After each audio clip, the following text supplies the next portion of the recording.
time you listen. Au revoir, pleasant dreams to you, my friends. And when the time comes to buy or build a dream home, my friends, be sure to think of Northwest Federal Savings for your home loan. Yowza, yowza. A Northwest Federal Home Loan, my friends, will let you sleep with pleasant dreams, 'cause you'll have a loan just made for you, and you, and you. Yowza, yowza. One of the laddies from Northwest Fed will check over the plans and take a peek at that home you dreamed about. And in no time at all, my friends, you'll see how much help Northwest Federal can be. Just make a requester, and we'll sure try our bester. With a home loan from the leader and all the lads. Northwest Federal Savings, yowza, yowza. Au revoir, a fond cheerio, a bit of a tweet, bless you, and pleasant dreams. And everybody's going to sleep now this morning, right? Northwest Federal Savings, serving you 63 hours a week in Chicago on Irving Park Road, in Edison Park on Northwest Highway, in Des Plaines on Dempster Street, in Norridge at the Harlem Irving Plaza, and in Arlington Heights on Algonquin at Gulf Road. Now back to the Henry Morgan Show. The other night, I was sitting around hating the hotel I live in when a friend of mine called me and invited me to join his club. Grabbed my hat, ran out to the elevator, and in 23 minutes I was on the main floor. That's one reason I hate the hotel. So I took a taxi to the Ajax Social Club to find out what I'd been missing by not being a member, and this is what I'd been missing.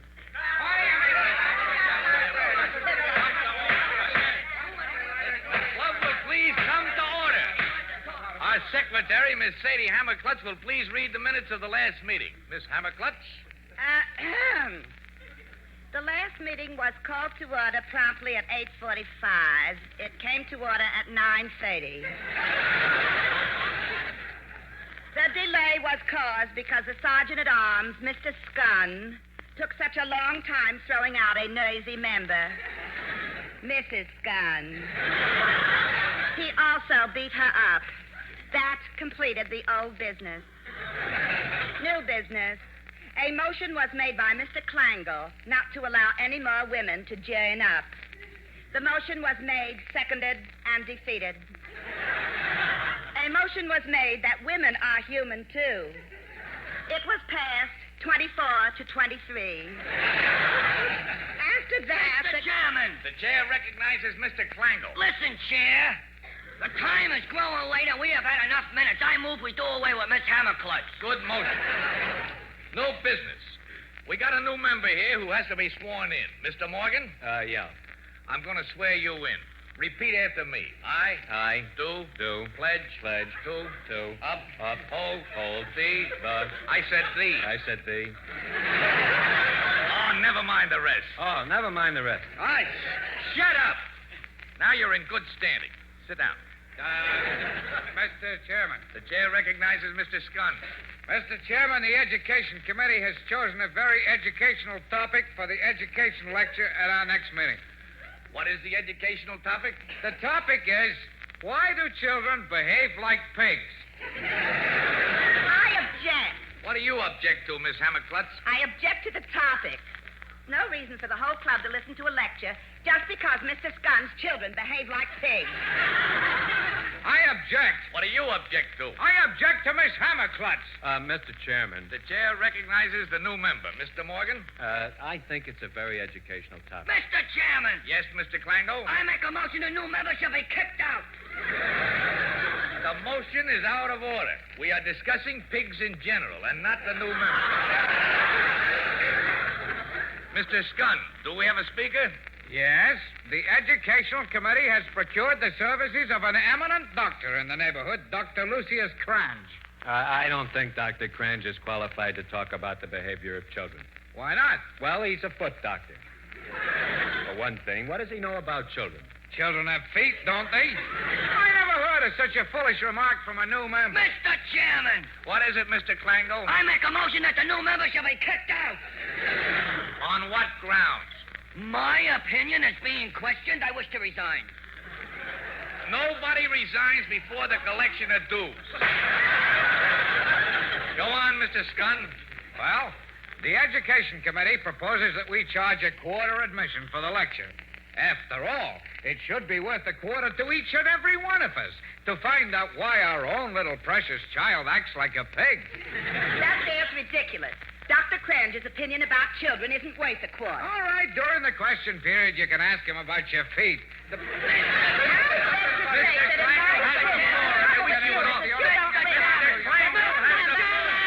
Mr. Klangle has the floor. Refreshments are now being served. Meeting adjourned.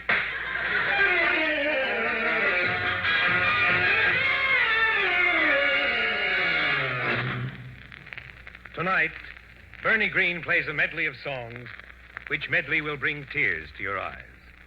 As he plays this group of sad tunes, radio's favorite poet-philosopher, Edgar A. Morgan, is sitting in the corner of a friend's living room under a framed motto on the wall.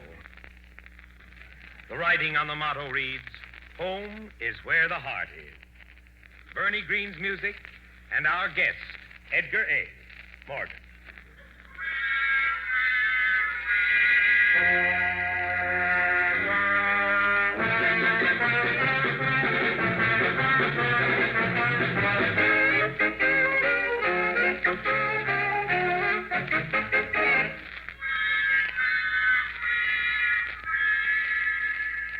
Just rent me a house by the side of the road.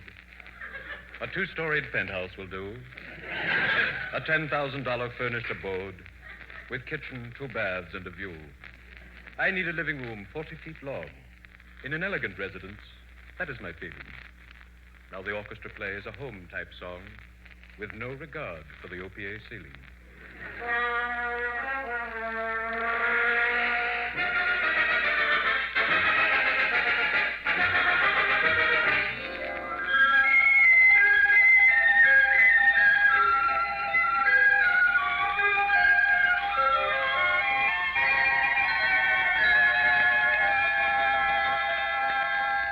Oh, lease me a home where the antelope roam, where the skies are cloudy and fall. Oh, lease me a shack with another in back, even with no skies at all. Oh, rent me a tent at any old rent, on a hill, in the vale, on the trail. A 4-sided tent, either dented or bent. That is the tune of my wail.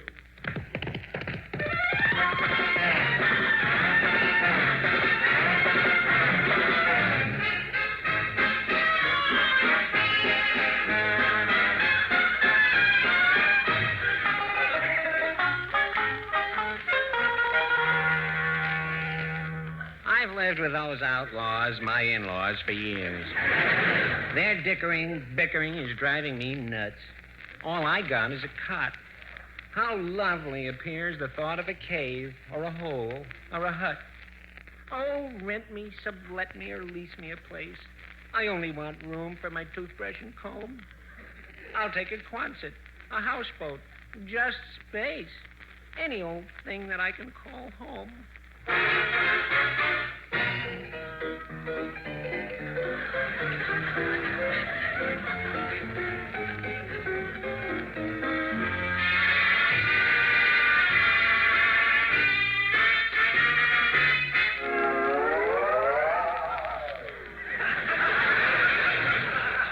I'm not really worried. I've bought me a thing. It's not very large, but it's all that I've found. Someday I'll move in, and my friends will all sing, "Morgan's in the cold, cold ground."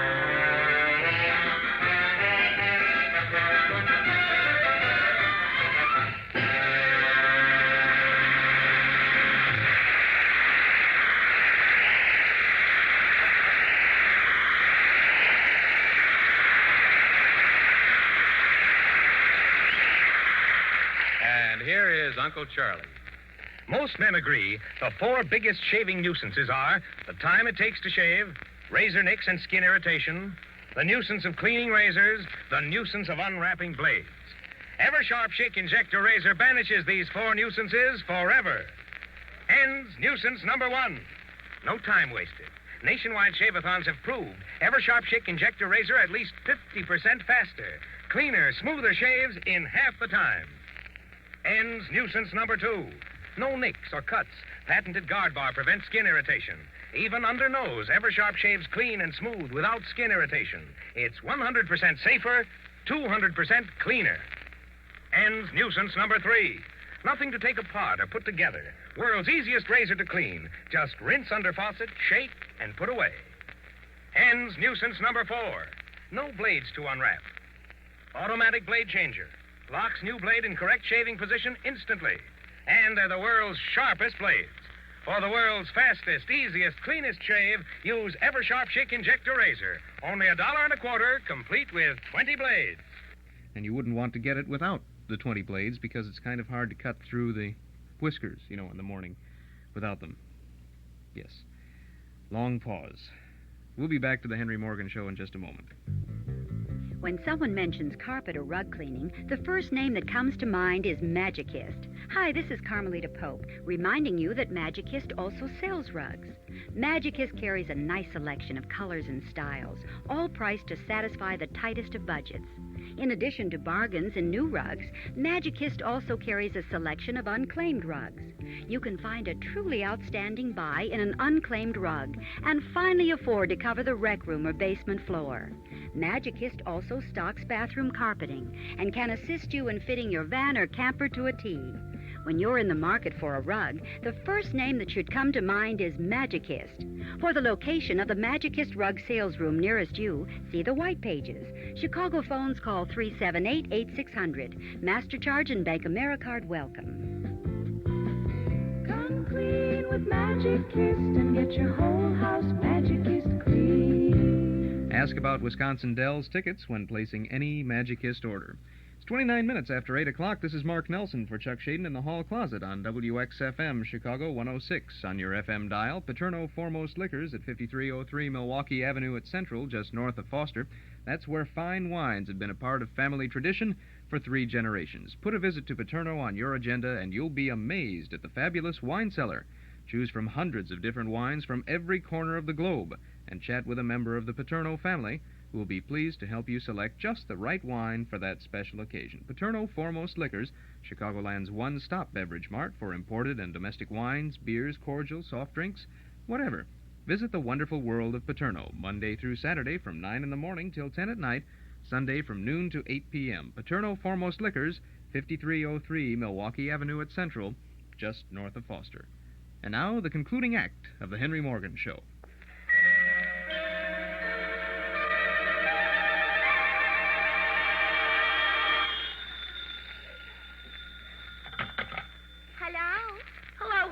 This is Gerard. Hello, Gerard. This is Hortense. How are you, pussy face? I'm fine. Lover boy. Oh, Hortense. Gerard, why didn't you call me earlier? I was otherwise occupied. Doing what? Oh, I was just washing a few things. What? My hands.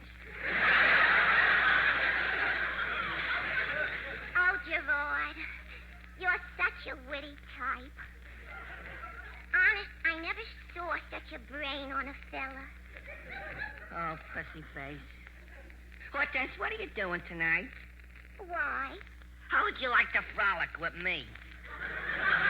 Oh, I would love nothing better, but honest, Gerard, tonight I'm simply full of lassitude and lethargy. What do you mean?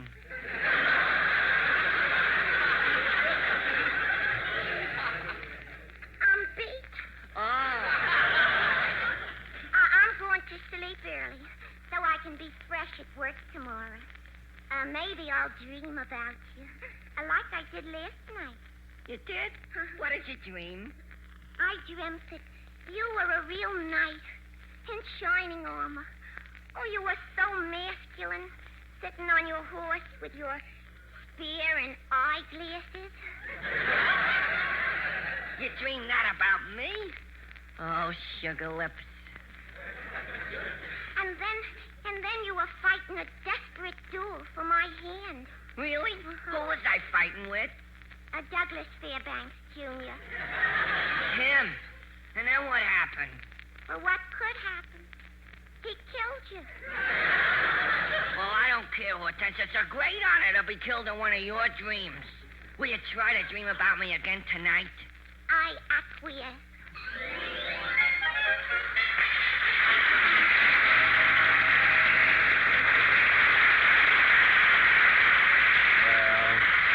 Hortense needs a good night's sleep to get ready for the next day's work. Work is important to everyone now. But there was a time when no one worked. As a public service, we present another in the series.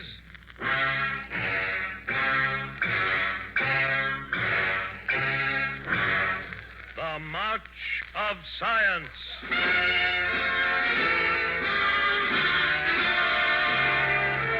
Great discoveries that have benefited mankind. Tonight, we present the invention of work. Work. Work.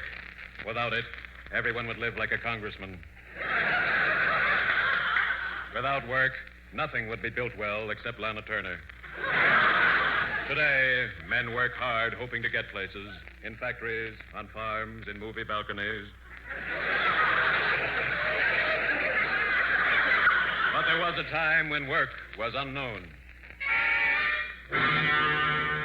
How was work invented? What great genius of mankind first saw its immense possibilities? The process which is today called work was invented by a young eccentric named Archibald King, who was also responsible for the invention of poverty. Archibald King had great vision, tremendous foresight, and a big stomach. In King's time, everyone slept all day, ate fruit from the trees, did nothing to better themselves, because working had not yet been invented. One day, Archibald King met his old friend Archibald Queen, resting as usual. Oh, Arch. Oh, it's you again. Well, Arch, I'm worried about the future. Look at all these people lying around doing nothing like you. Look at all these idle hands. I wish I could do something with my hands. You can. What? Scratch me. Oh, no. Arch, you gotta listen. I want to make things. To above all be something. Don't you think that's right? You mean to above all be something? Yes. No. Why not? Split infinitive. To above all be. All right, so what if I did split an infinitive? That's more work than you've done in your whole life. Think, man, what do you want out of life? Fame? No. Fortune? No. Power? No. Then what? Girls. No, please. I'm talking about something with a solid foundation, something physical. Yeah.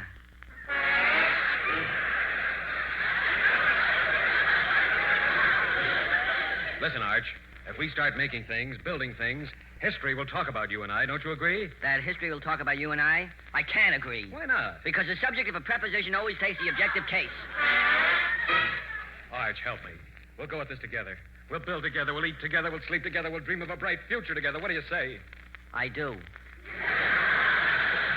And so these far-seeing pioneers, Arch King and Arch Queen, started on their great adventure to invent work. First, they began by observing how animals lived and built things. Now, Arch, watch these birds. Uh-huh. You see they're bringing their worms to that little nest? Yeah. See, they built their house from pieces of straw. Maybe we can do the same thing as the birds. Eat worms? So they watched the birds for 3 years, trying to learn things. But all they learned was how to sit on eggs. Finally, they turned to another animal, the beaver. Hey, look at those beavers biting into trees. How disgusting. But look at those animals. They cut down trees. They build their own homes. They have a floor, a roof. They're warm in the winter. I'm sure we can live like that, too. Arch, you want us to live like animals? Arch King and Arch Queen were about to give up. All their hopes had fallen. They were a couple of fallen arches.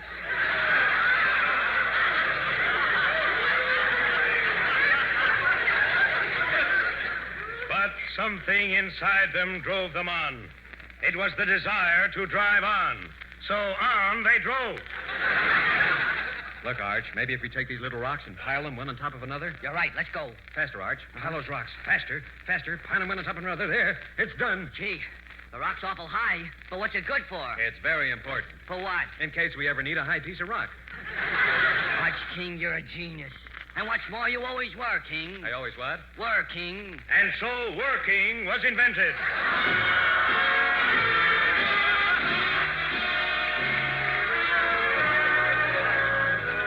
Since that time, working has become almost universal. Some men work for themselves. These are called businessmen. Some men work for others. These are called husbands. But what of the future of work? Will men continue to work, or will we go back to those unhappy and miserable days when men did nothing but relax and enjoy themselves? We have in our studio tonight an expert on the labor situation, Dr. Heinrich von Morgen. Widely known economist, sociologist, and opportunist. Author of the famous book, Work and How I Hate It. Good evening, Dr. Morgan. I'll do. Dr. Morgan, I read your recent book with great interest. I liked it very much. You did? I didn't. Why not? No pictures. Tell me, is there another book in the offing? Yeah, there's what? I mean, I understand you're writing another book. Sure. What's it called? Oh, yeah, it's called How to Save Money by Building Your Own Flagpole. Well, getting back to labor, from your books, it's my opinion that labor should remain untaxed. How do you feel? Terrible. You got the aspirin? Well, getting back to labor, there's the theory that labor is essentially a mechanistic force and is a commodity interchangeable as any other saleable economic factor. What would you say about that? Well, I would say What would you say about it? But, Doctor, getting back to labor, what do you really think? I think you're a pest. Thank you, Dr. Morgan, for your revealing commentary. Science marches on.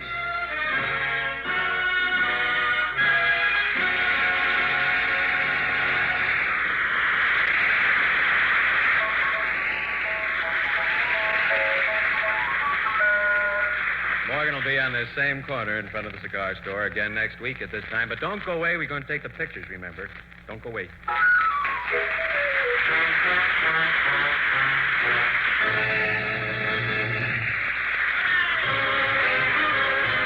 Eversharp, manufacturers of Eversharp Schick injector razors and blades, invite you to tune in same time, same station next week when Eversharp will again bring you the Henry Morgan Show.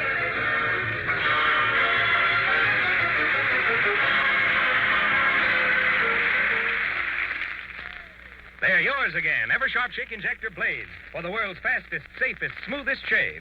Just insert the automatic blade changer in your Eversharp Schick Injector razor. Push, pull, click, click, and you're ready to shave. 20 blades, 75 cents at good stores everywhere. This is Charles Irving saying goodnight for Eversharp. This is ABC, the American Broadcasting Company. And that's the Henry Morgan Show from February 26th of 1947 with Arnold Stang, Minerva Pious, Bernie Green in the orchestra. 20 minutes before 8 o'clock, and we have a sound for you from the Hall Closet Cassette Tape of the Month for August. If you have been with us on these Tuesday nights, you will know that suspense is compounded of mystery and suspicion and dangerous adventure. In this series are tales calculated to intrigue you, stir your nerves, to offer you a precarious situation, and then withhold the solution until the last possible moment. And so, with a moment of darkness, and with the performances of Peter Lorre, Wendy Berry, George Zucco, and our other players, we again hope to keep you in suspense. And that's the beginning, the Man in Black's introduction to Moment of Darkness. Just half the excitement on the cassette tape of the month for August. On the other side, The Shadow, in a mystery thriller called Stakeout. An hour's worth of good listening on the August cassette tape of the month, only $5, from the Hall Closet, Box 421, Morton Grove, 60053. Brett Morrison stars as Lamont Cranston, wealthy young man about town who becomes the shadow to prove that crime does not pay. It's a thriller called Stakeout, and a tale well calculated to keep you in suspense. Two fine mysteries on the cassette tape of the month for August, only $5, from the Hall Closet, Box 421, Morton Grove, 60053. Or you can get your August cassette in the office of Northwest Federal Savings. But by mail, send $5 for The Shadow and Suspense. Send to the Hall Closet, Box 421, Morton Grove, 60053. We'll also enclose. I've done that twice this week so far, friends. Enclose is a hybrid word. It's a combination of include and enclose.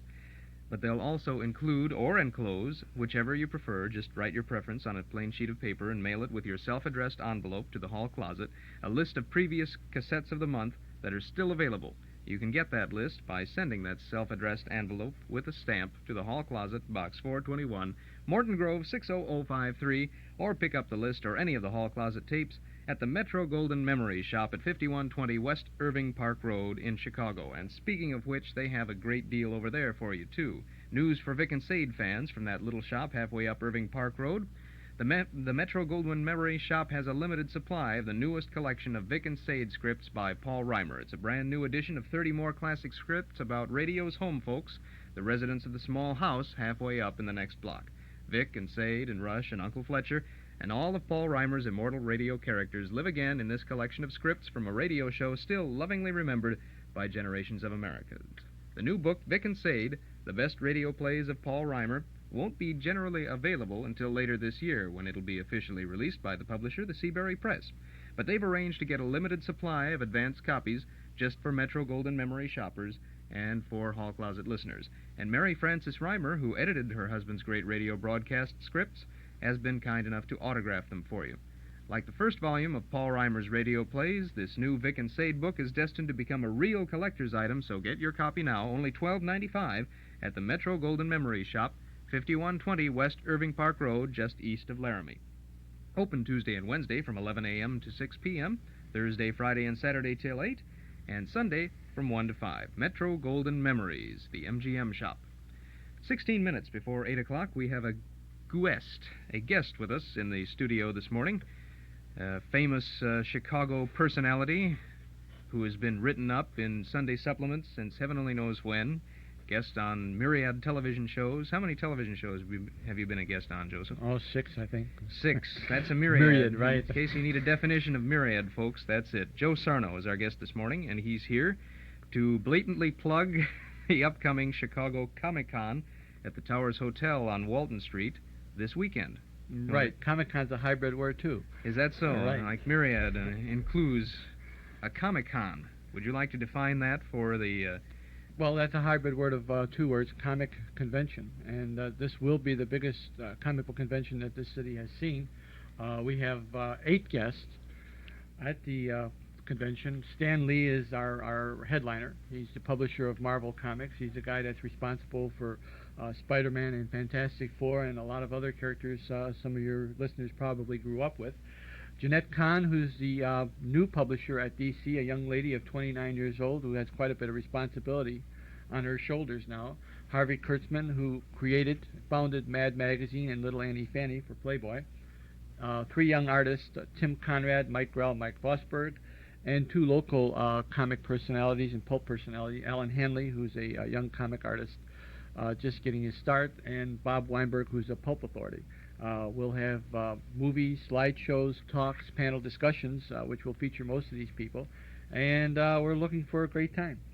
That sounds wonderful, and I'm going to be there, of course, because I'm a fan of all this type of nonsense. But you know, doesn't seem to be limited to comic fans alone. I mean, there are a lot of different attractions that you have scheduled, according to your press releases here, that might be of interest to somebody who's never collected comic books in their lives, I suppose.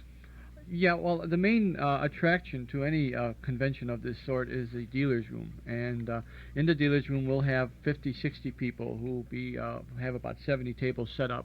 They'll be selling mostly comics, but you'll find big little books there, movie posters, movie stills,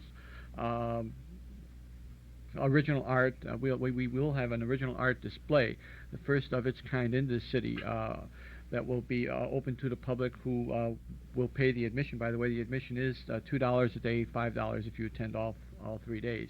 And the art show will feature the original art that was done for comic books and comic strips, including, I think we have a Crazy Cat page, original Peanuts page by Charles M. Schultz. And there'll be some original art for sale and a lot of odds and ends that are related to nostalgia in general and comics in particular. There was one gentleman, I don't know if he's going to have a display there, but he may make an arrangement, who does stained glass windows of superheroes. And he'll be selling these starting at about $100 each. He will be there. I don't know if he'll have anything on display. Everybody should have one of those in their front door. Somewhere. Particularly you, I think. It's a good idea. I think you maybe over at the Nostalgia Shop, a front door of a stained glass window. I mean, if he does original work like that, you could always have yourself put into your front door. I'm not a comic character yet. I don't think. No, you're the closest thing that we've got, though. Okay, I mean, thank you. I didn't mean that as an insult, but, you know, the wonderful ad that appears regularly in the Nostalgia Newsletter Radio Guide, $6 a year, that Chuck publishes, features a drawing of Joe Sarno in a space helmet, and he looks like Ming the Merciless or any number of the thousands of space villains that roam the pages of comic books and Sunday strips for heaven only knows how long. Besides the art show, there's going to be a charity art auction, isn't there? Right. This is another big feature. On Sunday afternoon at 1 o'clock, Stan Lee will serve as auctioneer for about 90 pieces of original comic strip and comic page art that were donated to the auction by various artists. I know we'll have a Broomhilda daily. I have not seen the material. I'll be seeing it today for the first time, as a matter of fact. This is being worked with the alternative school system out of Evanston, and they will be the benefactors of this charity auction. Yeah, very good. So, yeah, nothing like this has been done before, and we're really hoping that everyone will have a good time. I know we're enjoying ourselves more than I thought we would. Are you expecting a large turnout? We are expecting around 1,500 people. We wouldn't be surprised if we had 2,000, maybe a little better. And these are the people who will be appearing in the dealer's room, and of course your guests at the convention are not just simply Chicago area collectors, but they're coming from all over the country. Right. We have dealers, and of course some people that'll be coming just to stay at the hotel and to pay their admission and to see what they have. But mostly from the Midwest. I think the furthest west we go is Texas. I haven't seen any, I don't know of anyone coming from California, although that is probably the furthest south you go, too. And maybe, I know we have some people from Kentucky, but not as far south as Texas. No. We can go into a geography lesson some other time, but aside from the comics, you'll be featuring motion pictures there, too. Right. I mean, there'll be a good, solid lineup of fantasy type of I don't know if we can talk about some of them movies. Over the air. We're not supposed to advertise them, but they will be announced. They will be on display at the door if you're interested, and we can give you a little program. But there will be some TV shows. There will be a Superman TV show, Jet Jackson TV show. There'll be some a cartoon festival and a cartoon marathon. The festival will be 2 hours. The marathon will run about 6 hours. 6 hours of cartoons on Saturday night at the convention. Plus that outstanding, what was it, Copenhagen-made Flash Gordon? What yeah, that was made in West Berlin, starring Steve Holland, who, by the way, is the model for the Doc Savage paperbacks. And there's a good reason why I mentioned Doc Savage, but we won't say that. Okay, use your imagination, listeners, and put two and two together. What else is set for the convention? Anything particular that you'd like to get in there before? No, the convention dates are August 6th, 7th, and 8th. It's open to the public at 10 a.m. in the morning on Saturday and Sunday. Friday, Saturday, and Sunday. We will be closing at 8 p.m., but the movies will be going on until at least 10. And on Sunday, we'll close at 6. And at the Playboy Towers, 163 East Walton. That's what I was about to say. So now I have nothing to say to wrap this up. Well, to thank you for being our guest today, we're going to send you over to the Nostalgia Shop at, is it 3816 West Lawrence Avenue in Chicago. We're going to give you the store Oh, You know, it reached a point where we were running out of contest things to give away, and so now you are the proud owner of the Nostalgia Shop at 3816 West Lawrence Avenue in Chicago. Which will be closed all this weekend. Yes, isn't that wonderful? I'm sitting here plugging away at it, and you're going to be downtown at the Towers Hotel, and you won't be there. Right. But it's going to be exciting, and I hope that a lot of our listeners who have an interest in comics or big little books or nostalgia of any sort will be showing up at the convention to pay $2 for just a daily pass to go in and see what the dealers have on sale and what a comic convention can be like. Mm-hmm. I know it'll be a lot of fun. Thank you very much for coming by. Bye-bye. Wait till you see the bigger and better Player Piano Parlor on Milwaukee Avenue in Wheeling. Well, you'll have to wait, because we're not officially open yet. But if you need anything or simply want a progress report, we're here to serve you. Call us at our new number, 541-5850. Right now, here's a smidgen of player piano music for your enjoyment.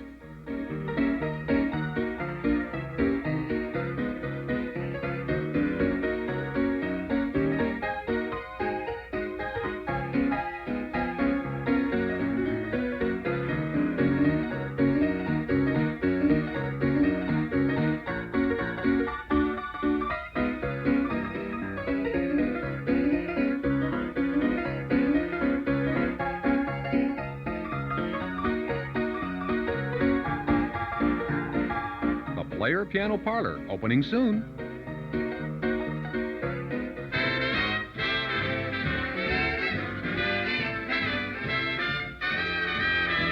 Supposing you need a vacation, Brazil is the place you should be. So you can't understand what they're saying, or you can't read a sign that you see. But you don't have to know the language.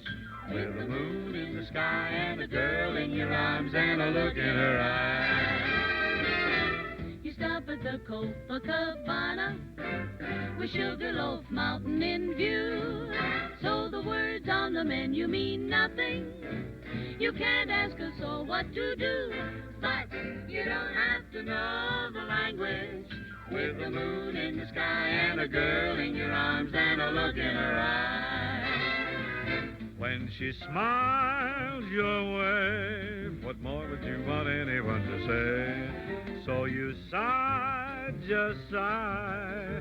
You don't have to mention that Yankee phrase. I.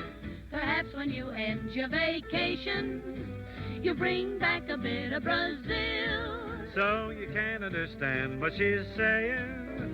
You need an interpreter still, but you don't have to know the language. With a moon in the sky and a girl in your arms and a look in her eyes. You don't have to know the language if you don't want to say goodbye. With the moon in the sky and a girl in your arms. It's a look in her eyes. You don't have to know, you don't have to know. The language isn't necessary because the meaning doesn't vary if you've got the charm it takes. The language isn't necessary.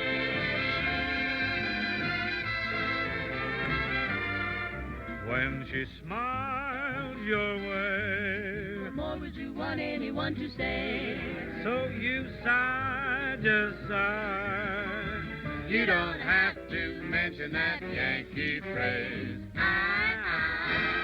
Perhaps when you end your vacation, you bring back a bit of Brazil, so you can't understand what she's saying. You need an interpreter still, but you don't even have to know the language. With a moon in the sky and a girl in your arms and a look in her eyes. No, you don't have to know the language if you don't want to say goodbye.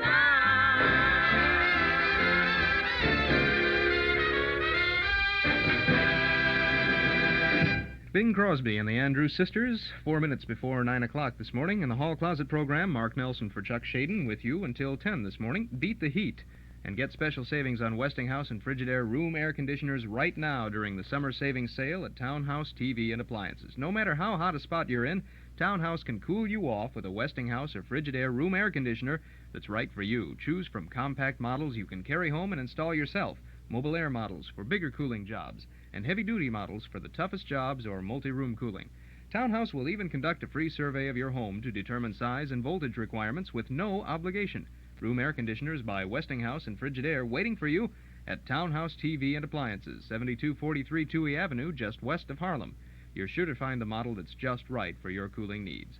The heat has hit, and Townhouse will make a big hit with you when you save during the summer savings sale. Keep cool with Townhouse TV and Appliances, 7243 West Touhy Avenue. Open Monday, Thursday, and Friday nights till 9, Saturday until 5. Here's Benny Goodman.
That's Benny Goodman and the orchestra, recording from the early 1930s, or the mid-1930s, I should say. I know that you know. This is Mark Nelson in the hall closet. It's almost 9 o'clock, so we're going to take advantage of this opportunity to break the station. We'll be right back. Don't touch that dial. You're listening to WXFM, Elmwood Park in Chicago, broadcasting from Sears Tower at 106 on FM. Time now is 9 o'clock. If you're driving your car right now, I've got a revelation for you. You're off balance. That's because your car isn't balanced. If it were, it would handle better, steer, and corner more precisely. So how do you balance your car? The truth is, you can't. The only way to drive a balanced car is to drive Alfeda from Alfa Romeo. Alfeda is the world's first and truly balanced production car. It's available at Lober Motors, 1111 North Clark Street in Chicago. Half its weight is in front and half is in back. A totally new experience in driving, one with more stability, more confidence in cornering, and more control than you ever thought possible. But Alfeda is more than balance. It's superb comfort and safety, too, with four-wheel disc brakes, protected passenger compartment, quick-acting rack and pinion steering. Yet with all of these features, Alfeda costs under $7,500. Come see the remarkable Alfeda today. It's at Lober Motors in Chicago at 1111 North Clark Street. Alfeda from Alfa Romeo, four-time world champion. It caught the car world off balance. What were you reading when the Wall Street Journal reported on our number one problem? Not inflation, not unemployment, crime. The Journal revealed that lawlessness is the biggest concern of most Americans. And you would have learned about the new get tough attitudes, laws, sentences, including the return of the death penalty. And what were you reading? When the Wall Street Journal disclosed that Uncle Sam will be engineering a whole new recovery route for the nation's railroads. The program with heavy government spending, mergers, and rate hikes. What were you reading when the Wall Street Journal gave businessmen an earful about the Citizens Band radio boom, discussing the opportunities and the roadblocks? Shouldn't you have been reading the Wall Street Journal that day? Hereafter, make sure it's on your desk every business day. Subscribe now. And right now, you can get a subscription rate that really saves you money. 13 weeks of the Wall Street Journal, that's 65 copies for $11.18, only 86 cents a week. So call now, 943-7474. 943-7474. You'll be billed later. 943. In stereo at 106 from high atop Sears Tower, this is WXFM, Elmwood Park, Chicago.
The Poor People of Paris. Les Baxter and the orchestra at 5 minutes after 9 o'clock. This is Mark Nelson in the Hall Closet on WXFM Chicago, playing the sounds of good old radio for you while Chuck is on vacation out in California. Chuck Shaden, that is, your regular host of the Hall Closet. Remember Henry Ford's Model T? Remember cranking up the motor to start the car? Remember the Model A with the self-starter? Do you recall World War II gas rationing and the little A and B stickers you had to display on your windshield? Great memories, huh? Well, Ralph Hirschberg of Nelson Hirschberg Ford has fond memories, too. Memories that roll back some 45 years to 1931, when he and Norm Nelson first started selling Fords on Irving Park Road. And today, Ralph and Juergen and all the folks at Nelson Hirschberg Ford remember one other thing, that during all those years, the Ford owner who comes again to get his new Ford from Nelson Hirschberg is the Ford owner who has been treated with old-fashioned respect and courtesy, not only when he buys that new Ford, but while he owns it, too. Thousands of Ford owners come back again and again to do business with Nelson Hirschberg, one of Chicagoland's oldest, most respected Ford dealers. Find out for yourself. Get your new Ford from an old-fashioned dealer. Visit Nelson Hirschberg Ford, 5133 Irving Park Road, 5 blocks west of Cicero, at Larrabee.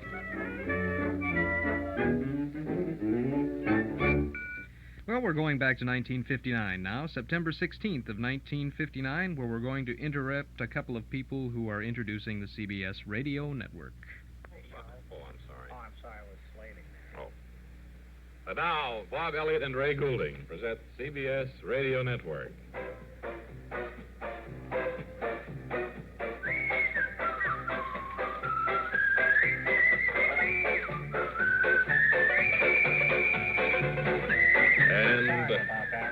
It's all right. Trying to make it. Well, it's all I right. wasn't trying to confuse anything. It's okay. Slowly, the stage rises from beneath the theater here at CBS, and Bob and Ray come on stage. And did you order the green spotlight? I did, I think, Ray. Wow. This morning they called me and said, which would you like, purple or green? And I know you look bad in purple. And green doesn't improve me much either. But we'll have to go on anyway with that light. We're wearing our full suits today, which someone suggested would be good to put us in the mood for this show. And we're sitting atop 2 stools. And there are baby green spotlights playing on us as we look out the huge Bob and Ray picture window at New York as it comes alive here in the dusk. Summer Festival is over this weekend. You realize that? And Winter Festival is on. The New York will be a Winter Festival in just a matter of weeks now. And what is he waiting for over there? I don't know. Are you waiting for something over there, Joe? I thought I was... Oh, Webb, I meant to come over here. I thought I was on suspension. You were on suspension, and last night we made the mistake of saying that you would do the featured song today. We can't go through with it because you still have a week to go on your suspension. That's right. And I don't know all the words of the cause. Well, we hadn't planned for you to do it. You've got a week to learn it if you want. Okay. So don't say any more because... What, in the popcorn put in the huge Bob and Ray popcorn bowl? Well, I think you should. Wallace isn't here today, I might mention, our small assistant. He's out with a sore throat. Sore throat after that rendition yesterday. Poor little fella. So you better fill it, Webb. He's really in... I think he has his throat in splints today. Well, he really hit a high note there, and it wasn't too good for him, I guess. Now then, stand by, boys and girls, because here we go. And now, chocolate cookies with white stuff in between them brings you another episode of Lawrence Fectenberger, Interstellar Officer Candidate.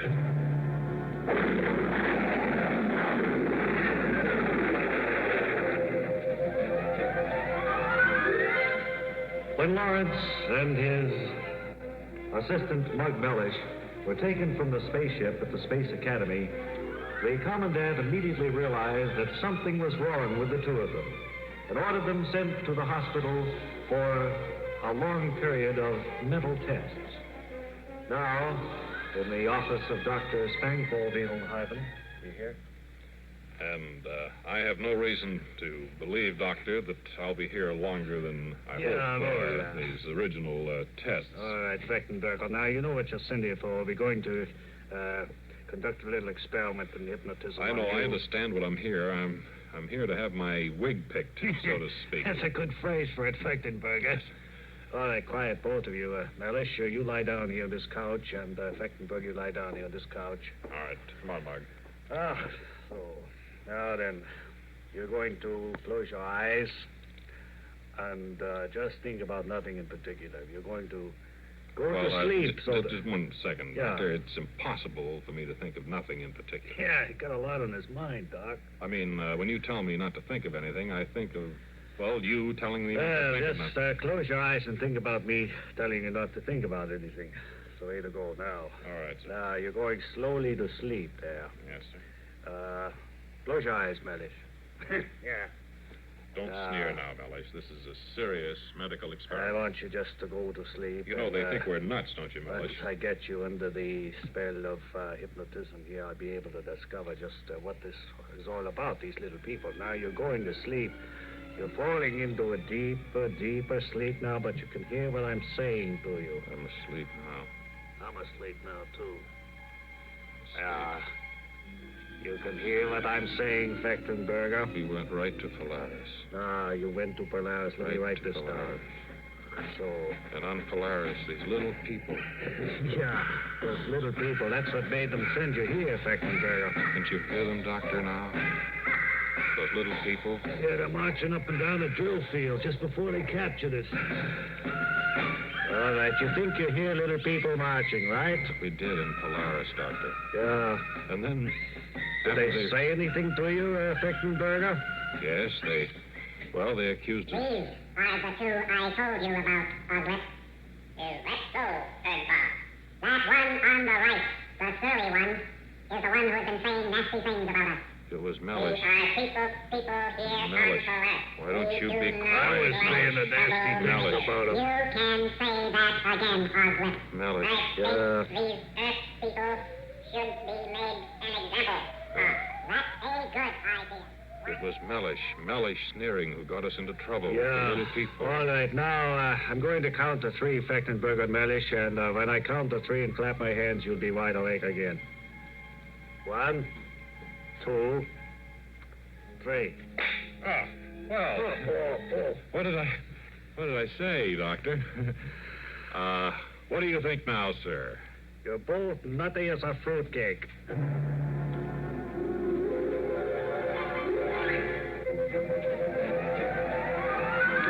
And so Fectenberger and Mellish have had their first visit with the doctor. And his diagnosis doesn't seem to bode well for the two men. Will they be able to convince the Commandant and the rest of the Space Academy that they really were captured? Be sure and listen next time when we'll hear Fectenberger say, I believe I am nutty. Soft as a grape. That's in the next exciting episode of Lawrence Fectenberger, Interstellar Officer Candidate.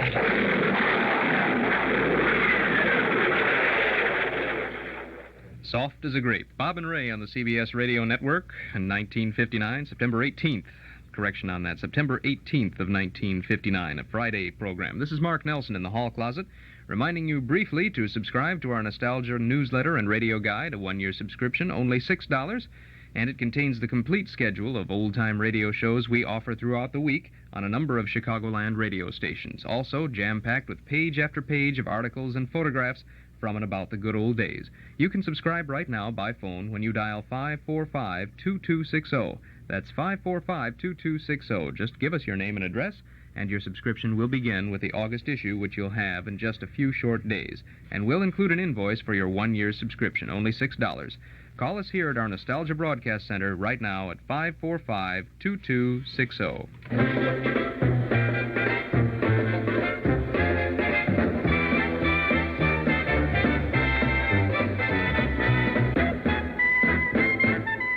Metro Golden Memory Shop at 5120 West Irving Park Road in Chicago is ready to serve you with a generous helping of memories from and about the good old days of yesteryear. You'll find a complete selection of big band personality and soundtrack recordings, books and magazines about stars in the days gone by, plus nostalgic jigsaw puzzles, games, cards, gifts, and novelties. An amazing selection of memorabilia, Riverview, theater, railroad scenes, theater lobby cards, and lots more at Metro Golden Memories, 5120 West Irving Park Road, just east of Laramie. Come on in and browse. The MGM shop is open Tuesday and Wednesday from 11 a.m. to 6 p.m., Thursday, Friday, and Saturday till 8, and on Sunday from 1 to 5. Come in and see all the goodies at Metro Golden Memories, 5120 West Irving Park Road, just across the street from Nelson Hirschberg Ford. Metro Golden Memories, the MGM shop.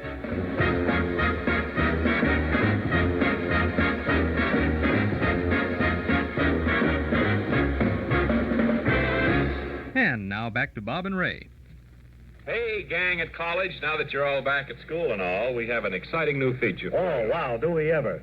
Hey, Natalie Attired is back with us after a wonderful summer. Natalie's been on the Straw Hat Circuit, talking songs from coast to coast. And this year she's going to be talking college songs. Isn't that right, Natalie Attired? And your accompanist, Eddie? That's right, the quiet Eddie. What I want to do this year is to say once or twice a week, with the accompaniment, Eddie's accompaniment, a wonderful college song. I'm going to start. Here we go right now. You're going to give us a sample right now, Natalie Attired. Yes, the college at New Rochelle. From the dear old chapel wall, from the post to Chidwick Hall, from the tee with spirit so gay, to the towers of Gothic gray. College banner blue and white we hail, loyal students never will fail. We're from the college New Rochelle. Our praises we're always proud to tell. With our motto, Serviam, to guide our ways. New Rochelle, how we'll sing of thy praise. Okay, college Hang it, kids. everybody. Now, let's hear from you. All right, Send Eddie. us a letter telling why you'd like to have Natalie do your Okay, college Harris. song as it was done then. And for the best reason, maybe next week, that will be the next song that Natalie will do. Well, let me hear from you anyway. Time for the closing of the CBS doors. The microphone is on now, out in the hall. The famous Friday ceremonies of locking the studio doors till Monday. They're passing down the keys now. No, he said. All of the executives are standing by at attention as usual. Now they have to move to the center with the keys. Sales force a little to the rear, to the left. Now the promotion department goes by. Who comes there? Keys. Who comes Who's there? Keys? Hot keys on old well. Ask off the keys. By the center. Quick, march. The keys? Yes, the keys have been passed off.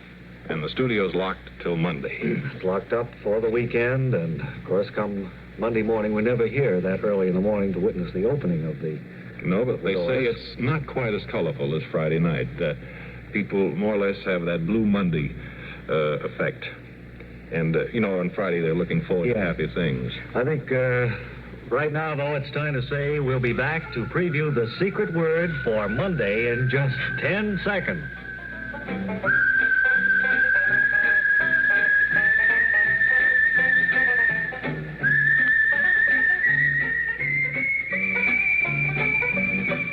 Okay, fun-loving people, here we are back again for the secret word. Uncle Bob? Tintinabulation. Tintinabulation. This is Ray Goulding reminding you to write if you get work. Bob Elliott reminding you to hang by your thumb. And that's the Bob and Ray program from 1959, September 18th, 1959, Friday program, locking the CBS doors behind them as they fade into the sunset. This is Mark Nelson in the hall closet. We have the adventures of Frank Merriwell for you in just a moment. First, a word or two about Flirtation Walk, a picture from 1934 starring Ruby Keeler, Dick Powell, and Pat O'Brien. It's our feature this Saturday night at the Memory Club at Northwest Federal Savings, a musical comedy about an Army private who is finally appointed to West Point after a series of complications resulting from his romance with the general's daughter. Typical Warner Brothers musical with lots of good music. Listen to some of these songs. Smoking in the Dark, No Horse, No Wife, No Mustache, I See Two Lovers, When Do We Eat, of course, Flirtation Walk, Three Hawaiian Dances, the Hula Kui, the Paiulu, and Luau, and Mr. and Mrs. Is the Name. Also featuring the USC Polo Team and Saul Hoopy's Native Orchestra. That's absolutely the truth, folks. If you have a fondness for the good old days, then you're automatically a member of our Memory Club, which meets every Saturday evening in the community room at Northwest Federal Savings, 4901 West Irving Park Road in Chicago. Plenty of free parking in a large lot at the rear of the NWF office on Dakin Street, and CTA transportation right to the door. Memory Club movies begin at 8 p.m. The doors open at 7:30, and dues are $1 a meeting, payable at the door. We hope to see you there this Saturday at 7:30 for Flirtation Walk from 1934. 20 minutes after 9 o'clock now. Danger on the River is coming up on the adventures of Frank Merriwell. NBC presents The Adventures of Frank Merriwell.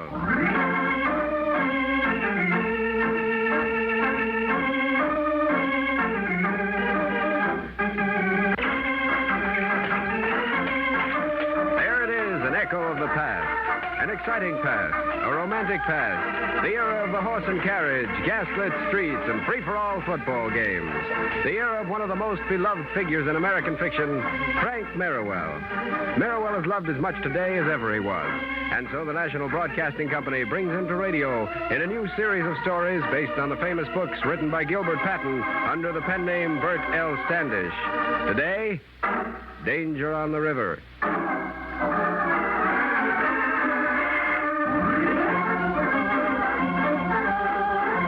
With the first hints of spring in the air around New Haven, early preparations for the coming baseball season have already begun.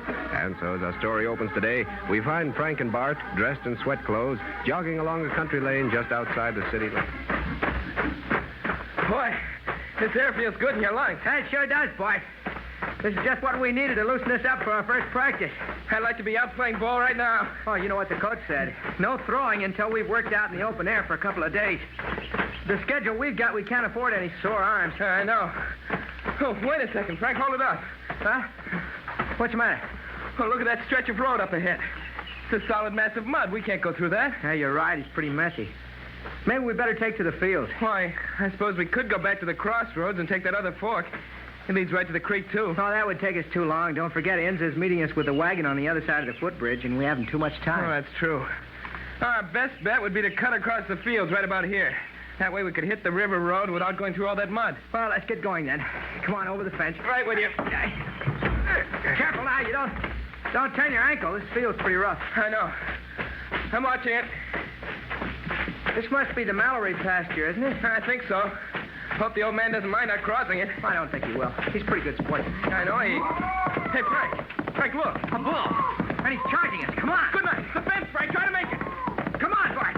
Look at the heel. He's gaining on us. Get to that fence. Here he comes. Don't stop. Climb it in stride. Here goes.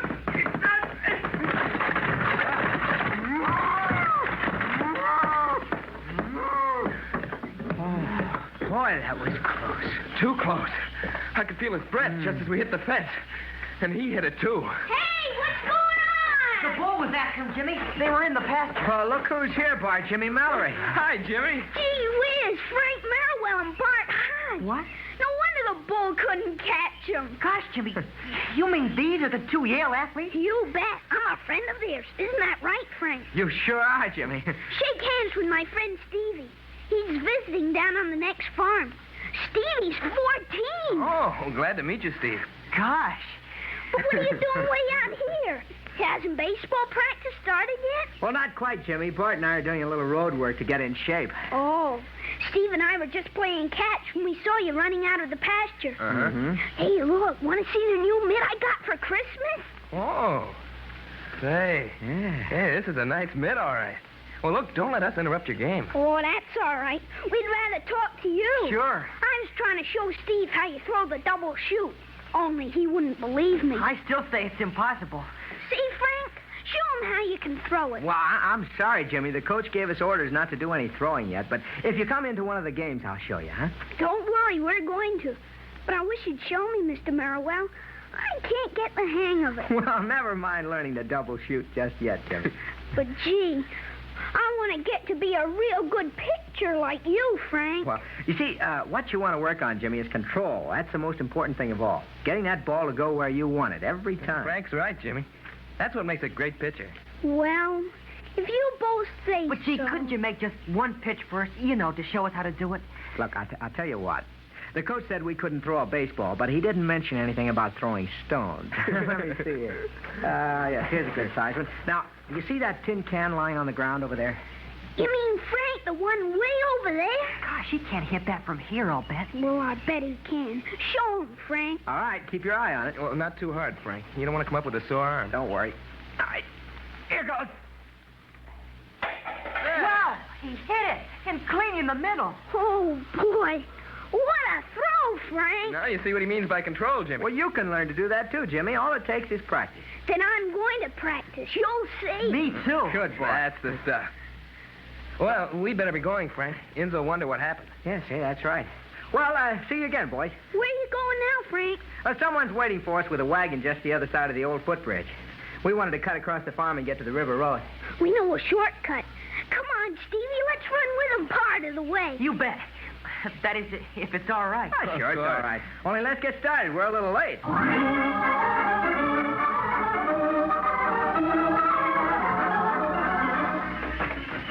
So long, Mr. Merriwell. So long. So long, boys. Well, there they go. Gee, they're nice men. Yeah, I wish we could go all the way with them. So do I. But we only slow them down. Hey there, Jimmy! Hey, it's your grandfather. Come on, let's see what he wants. Okay. Yeah, Grandpa? Who are them two fellas you was talking to? Oh, you remember them, Grandpa. Frank Merriwell and Bart Hodge of Yale. Oh, sure. What were they doing out this way in them funny kind of clothes? Oh, they're in training for the baseball season. Eh? We were just showing them how to get to the footbridge across the river. Footbridge? What in tarnation the one with that? The thing's been washed out for 2 days. Washed out, Mr. Miller? Yeah. Gee, I wonder if they knew about that. And we'll find out soon enough. It was a big thaw that did it. Dern Creek's up almost as high as the river. Gosh, Jimmy, now they won't be able to get across to their friend in the wagon. That's right. Unless, Grandpa, could Stevie and me take the rowboat out? With the water as high as it is? No, sir. It's too dangerous. Aw, please. We wouldn't go any farther downstream than the footbridge. No. We just want to row Frank and Bart across so they can meet their friend. Oh, Sure, please. Mr. Mallory. We can't get in any trouble if we promise not to go down as far as the river. No, sir. Don't worry, I'll look after Jimmy. How about it, Grandpa? Could we? It would mean an awful lot if we could help them out. Why, they might even send us tickets to the Harvard game or something. Well, now, you promise you won't go downstream anywhere near where the creek runs into the river. Current gets pretty strong down there, Jimmy. Oh, we promise. Cross my heart. Mine, too. Well, in that case, I reckon you can go. But mind, no more downstream than the bridge. We promise, Grandpa. Come on, Stevie. This is our chance to do something for Yale.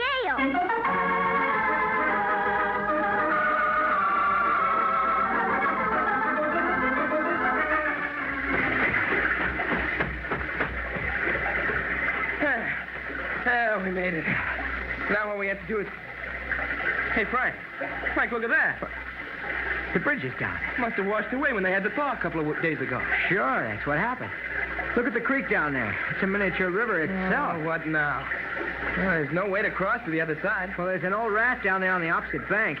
Oh, too bad it isn't on this side. We could get across on that. Yeah, it isn't, though. No, it looks like we'll have to go all the way down to where the old covered bridge is. Well, that's a good 2 miles each way. It would take us a couple of hours. That's so. And meanwhile, Linda wouldn't know what happened to her. Well, apparently she's late herself. I hope the wagon didn't get bogged down in some of those muddy roads. Oh, I doubt it, Frank. She's got a team hitched up. 2 horses could pull that wagon out of almost anything. Oh, I guess you're right. Well, there's nothing to do but make ourselves comfortable until she shows up on the other side. That suits me. After all that running, I could use a little rest. Oh, wait, Bart. Here comes someone along the road on this side. Hey, it looks like... It is. It's Inza driving the team. What's she doing on this side of the river? I don't know, but we'll soon find out. Hi, Inza. Hello there. Thanks, Bart. Sorry I'm late. Well, what happened, Inza? How did you get across the creek? Well, I got over there a little early, and I was going to wait for you. I saw the footbridge was down, and I decided to drive to the covered bridge. Meet you on this side. Made it as quickly as I could. Oh, that's all right. We just got here ourselves. Climb aboard, and I'll drive you back to town. Oh, that sounds good to me. Come on, Frank. All right. We'll drive back the way you came. The shortest. All set? All right, ready to go. Get in. Get up, boy. Get up.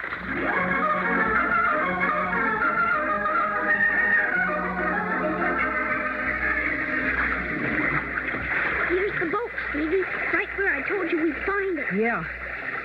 Gee, the stream is pretty high, all right. Guess your grandpa was right about being careful. That's the trouble with Grandpa. He's always right. But we can make it as far as the bridge if we're careful. Guess we can, as long as I'm rowing.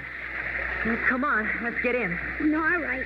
You sit down with the oars. I'll untie the boat. Be careful, Jimmy. Now, take your time, huh? Okay. Now, wait till I get set with the oars, huh? Okay. You set? Yeah, all right. Untie her. I'm ready. Here it goes, Stevie. Careful now. Don't fall in. I'm all right. Now, head her down towards the bridge. We want to be sure we get there in time. Oh, don't worry about that, Jimmy. You'll make it in plenty of time in this current. Look at this. I don't even have to row. I just let the current carry us. Gee, that's pretty slick. Almost like having a motor. All we have to do is sit here and steer. That'll be fine, just as long as we don't get going too fast. But if we let this boat get out of control, we'll really be in trouble.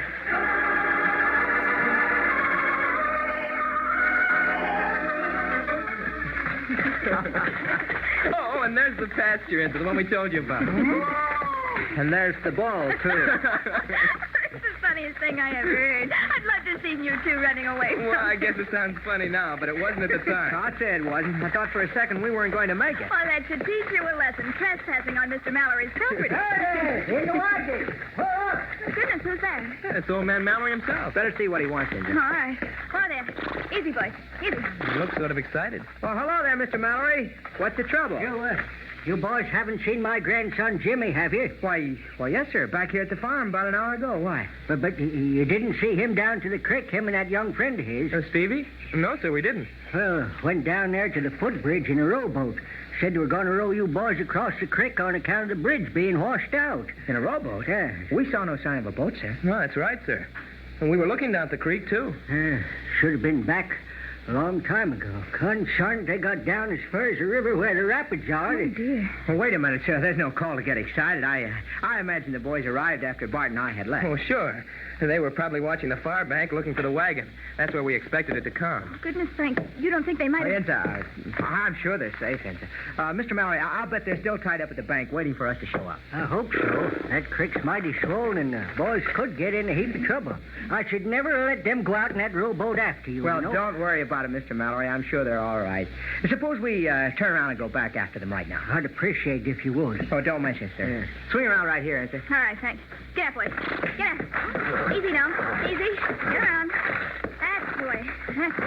We'll bring them right back, sir. All right, much obliged to you. You really think they'll be waiting there at the foot of the bridge, Frank? I don't know, Enza. I didn't want to worry old Mallory, but I noticed the current around the bridge was pretty strong.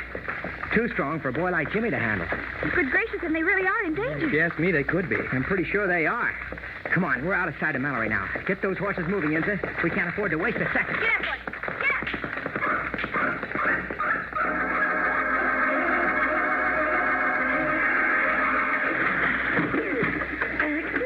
Gosh, Jimmy, I don't like this. Me neither. I didn't think the current was this strong. We don't get back in the midstream. We'll be swept right past the bridge and out of the river. Yeah. Don't forget the rapids down there. Pull harder on your oar, will you? I'm pulling as hard as I can right now. My hands are getting sore. Mine too. Stevie, look out for your oar. Look, catch it, Jimmy. Get it with your oar. It can't be. Stevie, it might... The boat, you're tipping it. Hey, look out!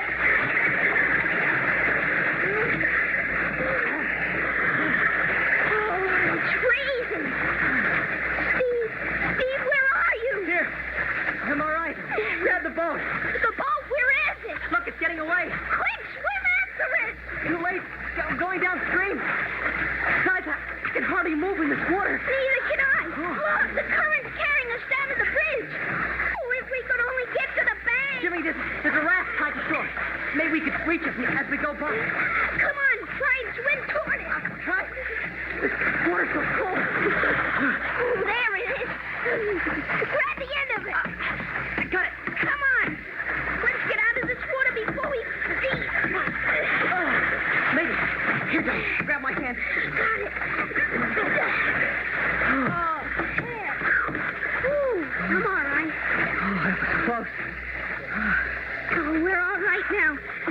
We can get on shore from here. Look out, Jimmy. I thought this raft was tied. We're drifting out to midstream again. Quick, paddle with your hands. Maybe we can get this thing back to shore again. We should have jumped off when we had the chance. Paddle, Steve, paddle. It's no use, Jimmy. The current's too strong. We're going right down towards the river. We can't do that. You're right over the rapids. Come on, paddle. All right. But it's no use. You know it. The gunner's fine for sure. And that's the first act of Danger on the River, The Adventures of Frank Merriwell from March 12th of 1949. We'll be getting back to that in just a moment after this message from the old commander. Now Northwest Federal Savings offers you expensive dinnerware at an inexpensive price. You can get a 5-piece place setting of Premier Stoneware by Mikasa for just $6.95 plus a free matching dessert dish with each $25 deposit. Choose from patterns in Strawberry, Brownstone, and Riverside. If you've seen Premier, you know why it's usually so expensive. Each piece has a hand-painted design. It's fire-glazed at high temperatures so it won't crack or craze, and is safe in your oven and dishwasher. It's fine stoneware for everyday use and special occasions, too. So stop by any Northwest Federal Savings Center, deposit $25, and get a 5-piece setting for just $6.95, plus a free dessert dish with each setting. But don't delay. This is a limited-time offer, and the price of premier stoneware by Mikasa will soon be going back up where it belongs. It's Northwest Federal Savings Time, 63 hours a week. This is Mark Nelson in the hall closet for Chuck Shaden this week on WXFM 106 on your FM dial. 70 degrees officially in Chicago, 70 along the lakefront, 72 at O'Hare. Humidity is 76%, winds from the southwest at 11 miles per hour, heading for a high today in the low 80s. Now let's return to Danger on the River on the Adventures of Frank Merriwell.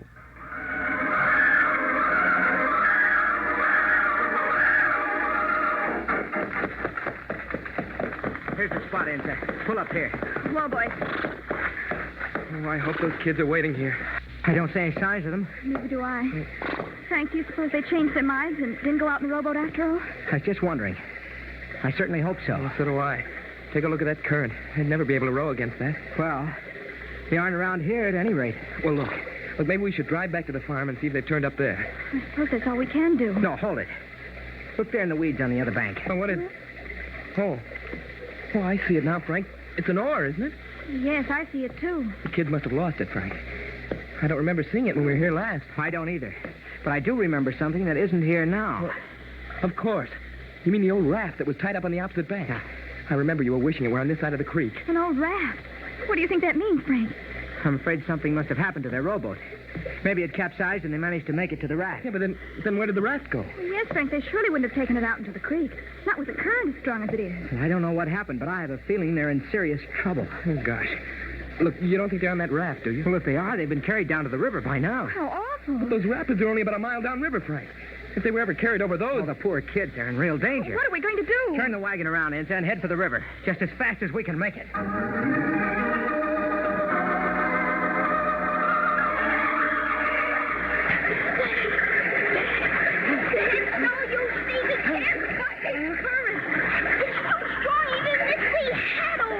You've got to do something, Jimmy. We're heading right for the rapids. I know, but what can we do? Let's get off this raft. No, Stevie. That's no good. It's better than going over the rapids. No, it isn't. The water's too cold to swim in. If we jump overboard, we'll drown. No, I guess so, but we've got to think of something fast. Wait a second, Stevie. Look up ahead of us. Huh?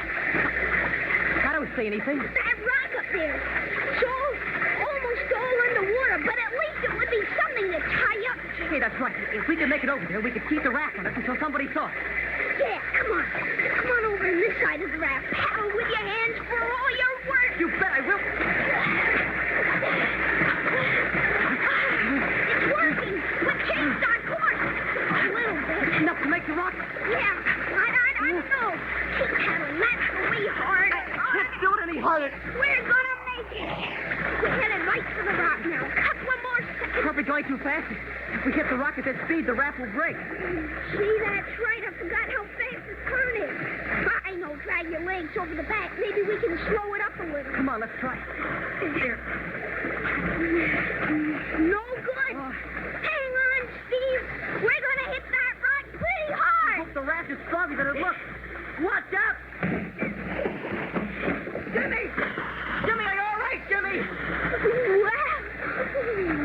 What is freezing? The raft broke into a million pieces. Grab the rock, Jimmy, quick. I can't reach it. Got a grip on it. Get my legs. Hurry. I've got him. Hang on, Steve. I am. Pull yourself up so you can grab the rock, too. I'll try. There. Got a very big rock. Let me try to get up on it. Go ahead. I'll hang on. There. Come on, Jimmy. I'll help you up. There's just barely room. Here we go. Come on. The rock's slippery. Oh, boy. I'm glad to get out of that water, even a little way out. Now what? We're stuck on this rock and you haven't even got room to move. I don't know what we can do except sit here and hope somebody sees us. Well, then better hurry up. Even if we don't drown, we'll freeze to death. I don't know which is worse.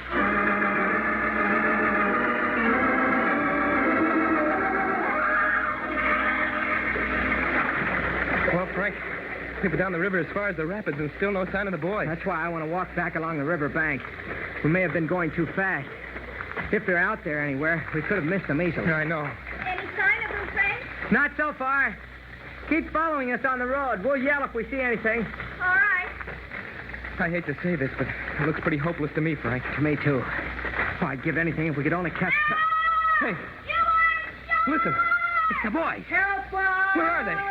Look, I see them. Where? See where that white foam is kicking up out there in the stream? It's the boys, all right.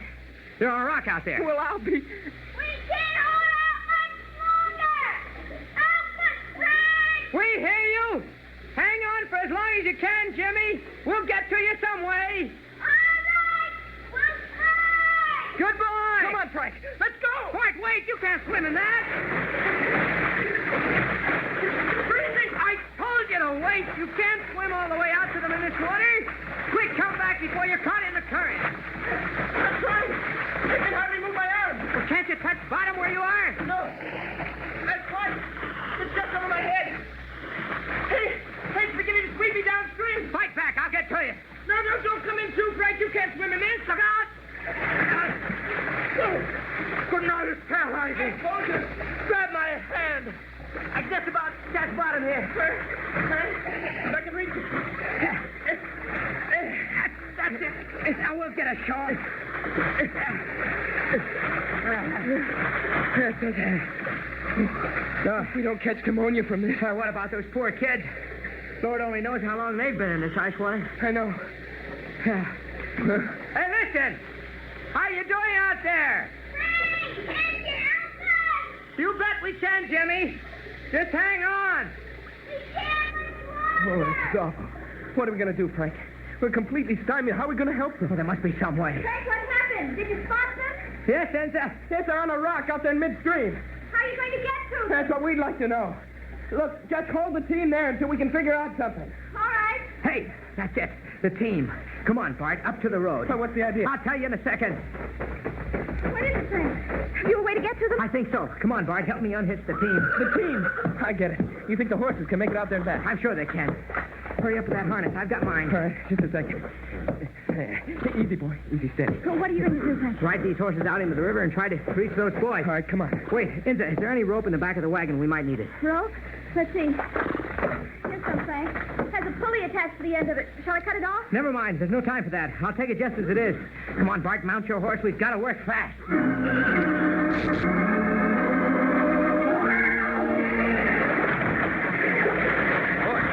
You were right about this water, Frank. Well, it's too cold for swimming, all right. But one of those kids could hang on as long as they did. No, the horses are making it against the current, though. Hang on, Jimmy! We're coming! Oh, those poor kids. They must be half frozen by now. Well, we'll have to get them bundled up the minute we get them ashore. Come on, old boy, keep it up. Come on now, boy. Just a little way to the rock now. Let me get this rope uncoiled. There. Hey, Jimmy! I'm going to toss the end of this rope to you. Catch it and look out for the pulley. All right. Here goes. Good boy, Stevie. Now hang on and try to pull us close enough to jump aboard these horses. That's the boy. Come on. We're getting closer. Come on. A few feet more. That's it. All right, Jimmy, jump toward me. I'll get you. Here I come, Frank! Oh, I'll get you up behind me. Boy, what a relief. I'll get Steve, Frank. Jimmy! Steve, you saw how Jimmy got here. You do the same thing. Good work. Now, up the horse here. Here, give me a hand. That's the boy. Come on, boy. Get your horse around and head for shore. I'm right behind you, Frank. You lead the way. Golly, Frank, you really saved our lives. Better save your thanks, Jimmy. We haven't reached the shore yet. With you and Bart, we will. And none too soon. We'll feed.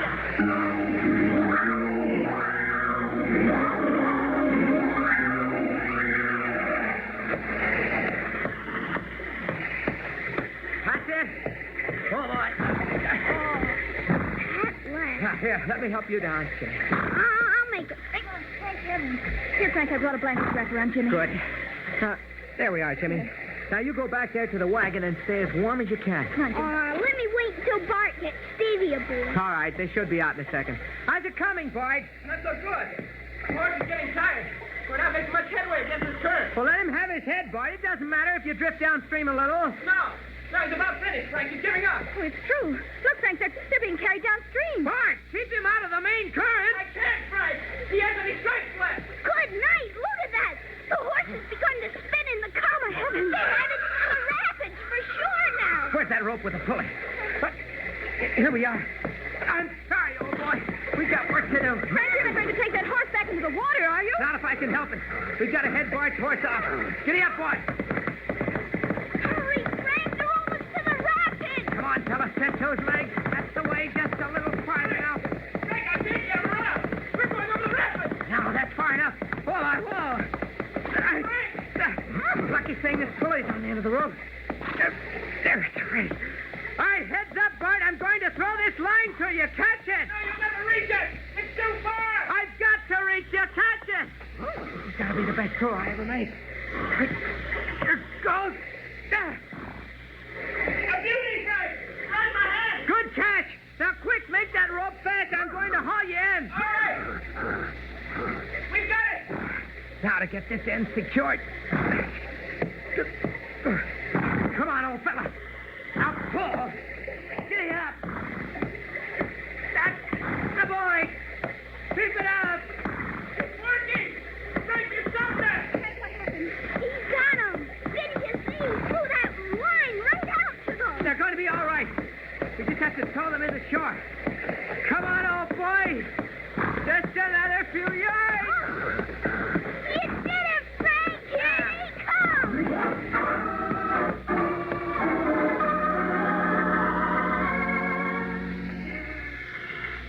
There now. That's better. Don't you boys be getting away from that fire. I don't want you to be coming down with your death of cold. Yes, sir. Don't worry about us, Grandpa. The way I feel right now, I never want to get away from the fire. Oh, that water was freezing. It's a miracle to me you ever got back. Guess was sort of a miracle at that, but I'll tell you one thing. I don't want to hear you boys gone off in a rowboat alone again. Gee, Grandpa, not even when the creek goes down a little? No, sir. Not even if the creek dries up. I don't want to go through another afternoon like this one, wondering whether you're alive or dead. Well, your grandfather's right, Jimmy. Well, if you say so, Frank. That's right, Jimmy. You listen to Frank, because next time we may not be around to get you out of a mess like that. Yes, sir, I guess you're right. Well, I certainly wouldn't want to go through it again. But it sure proved one thing. What are you talking about, Jimmy? Well, you remember back at the farm how Frank was talking to us about pitching? Sure, and he said the most important thing was good control. But what about it? Well, when I saw him throw that rope to Bart, I knew if he missed, you would have gone over the rapids. Yeah? Well, I sure was glad that Frank MERRIWELL has the best control and is the best pitcher in the whole world.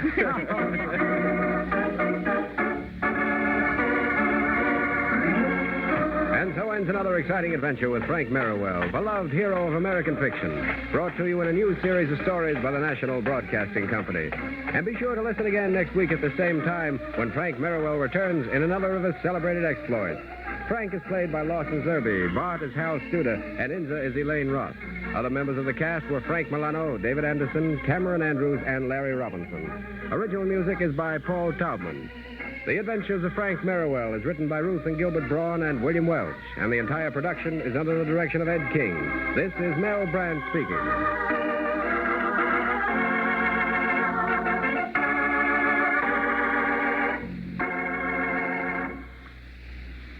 Billy, you know something? No, Heinrich. What? This is NBC. And that's The Adventures of Frank MERRIWELL. Danger on the River, March 12th of 1949. A little Pulp Fiction for you this morning on the Hall Closet Show. And here's something else for you, a sound from the cassette tape of the month for August. Tell me, where's Duke now? I don't know. I can't reach them. They had a job on tonight. They should be finished now. After the job, where will they be? Well, I don't... Where will they be? At the hideout. It's an abandoned ice house near the bridge. The meeting there to split the take. Perhaps the shadow will join that little meeting. And if you've told the truth, no harm will come to you. But if you've lied, Blondie, You'll answer to the shadow. Yes, it's The Shadow, a great mystery thriller called Stakeout. Brett Morrison stars as Lamont Cranston, wealthy young man about town who becomes the Shadow to prove that crime does not pay. Plus, a tale well calculated to keep you in suspense as Peter Lorre, Wendy Berry, and George Zucco star in Moment of Darkness. 2 fine mysteries on the cassette tape of the month for August. Only $5 from the Hall Closet, Box 421, Morton Grove 60053. Or you can get your August cassette at any office of Northwest Federal Savings. But by mail, send $5 for The Shadow and Suspense to the Hall Closet, Box 421, Morton Grove 60053.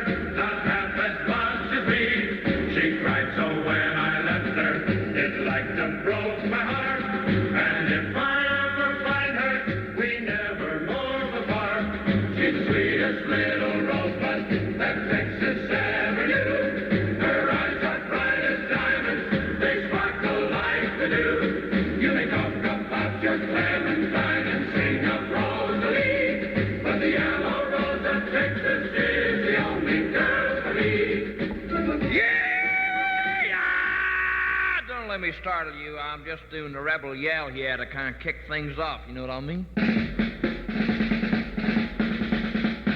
the yellow rose in Texas that I am going to say. Nobody else could miss her, not half as much as me. She cried so when I left a part of me. That's just a shade loud on the snare drum. She's the sweetest little rosebud that Texas Avenue. Her eyes are bright as diamonds, they sparkle like the dew. Covered up, sparkle like the dew. One of the loveliest parts in the whole Texas is the only girl for me.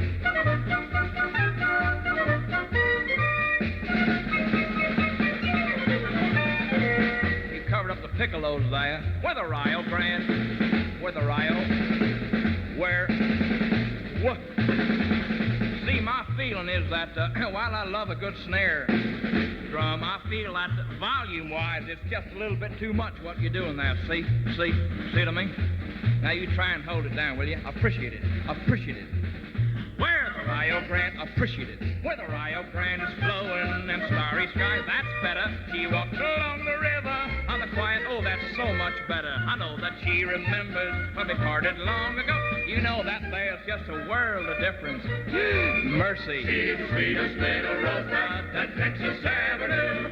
Her eyes are bright as diamonds, they sparkle like the dew. See, now you're slipping back in your old habits again. Why do you do that? Why do you?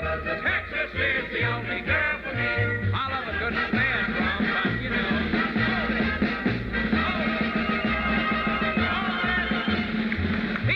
People, let's go back there. The snare drummer covered up the tra-la-las. We just do it again. Smart Aleck.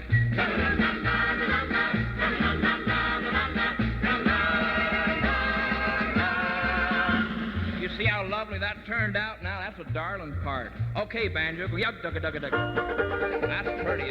Oh, now I'm going to that's pretty. For my heart is full of woe. We'll do the things together we did so long ago. We'll play the banjo gaily. She'll love me like me. Excuse me. You ain't any kin to the snare drummer, are you? She's the sweetest little rosebud at Texas Avenue. Why do you do that? Why do you burst out like that? Irritates me. That irritates me. That's all. But the yellow rose of Texas. Hold on. You smart aleck Yankee drummer, you. You can cover up yelling. You can cover up Rose, buddy, but don't you cover up Texas, or I'll stick your head through that cotton-picking snare drum and secede from the band. So help me, Mitch Miller, I will. And the yellow rose of Texas will be mine forevermore.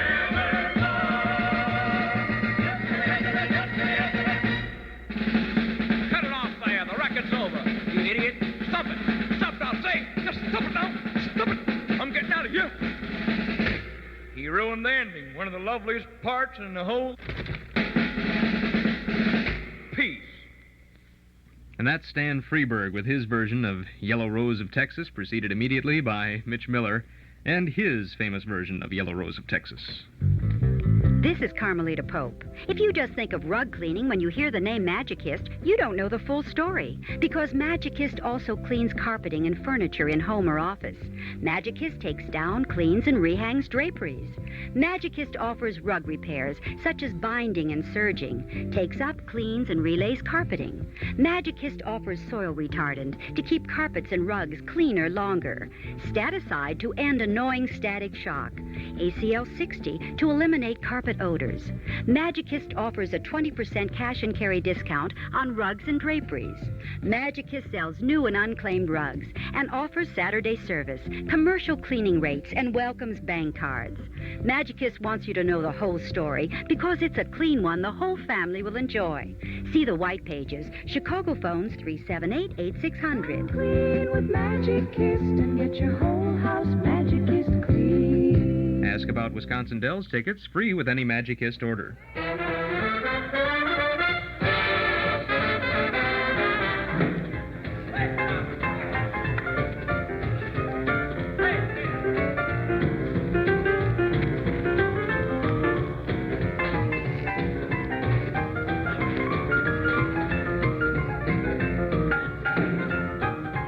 And Glenn Miller in the orchestra with Count Basie's 1 o'clock jump is sweeping us out of the hall closet this morning. We got a little cleaning up to do in here. We make such a mess every morning. We hope you'll be joining us tomorrow for the Jack Benny program, featuring a version of Snow White and the Seven Gangsters, and the Stan Freberg Show from 1957, featuring, among other bits of trivia, the Honey Earthers. This is Mark Nelson for Chuck Shaden. Thanks very much for listening. We'll see you tomorrow.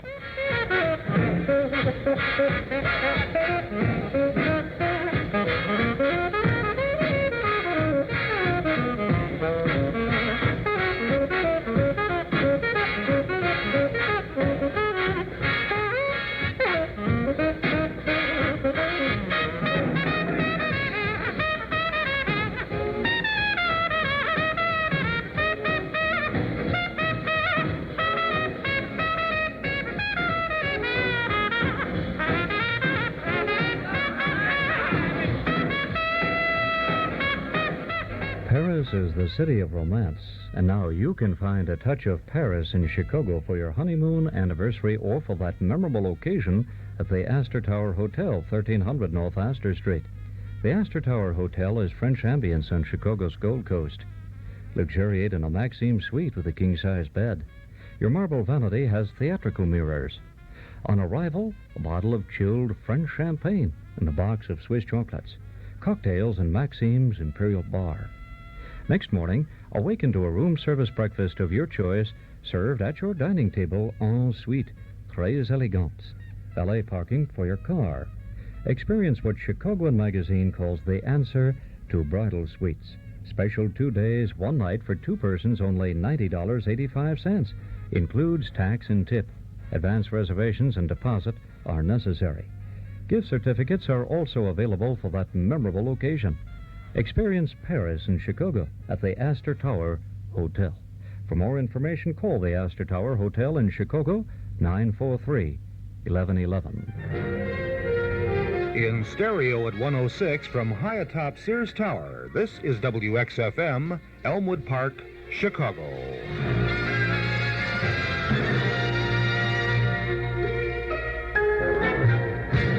Count BJ and his Journeys in Music is on the air Monday through Friday from 10 a.m. to 1 p.m. in 4-channel quadraphonic stereo. Stay tuned now. The Count is back, and he's next.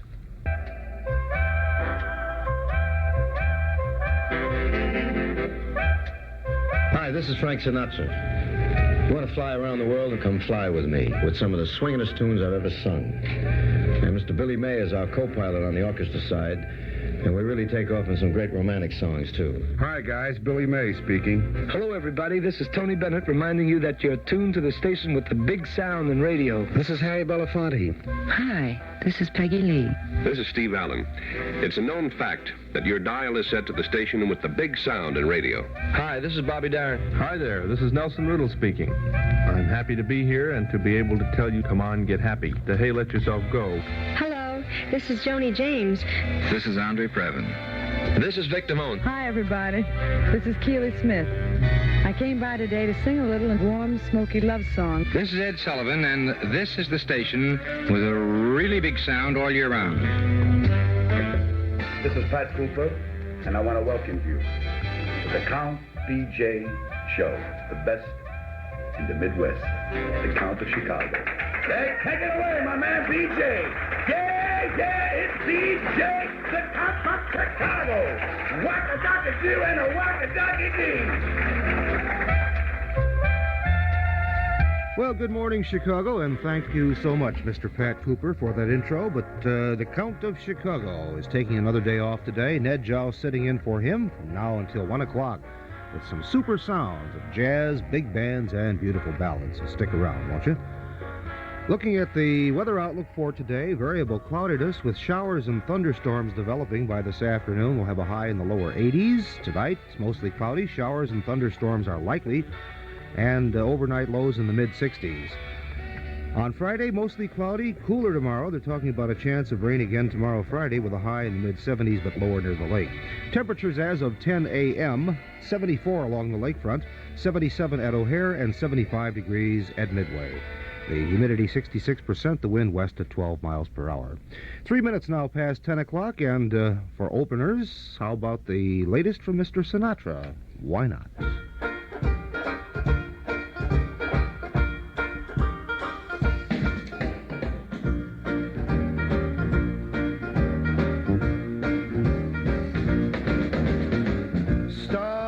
Stargazer, you with your head in the heavens, you'll never get by walking that high off the ground.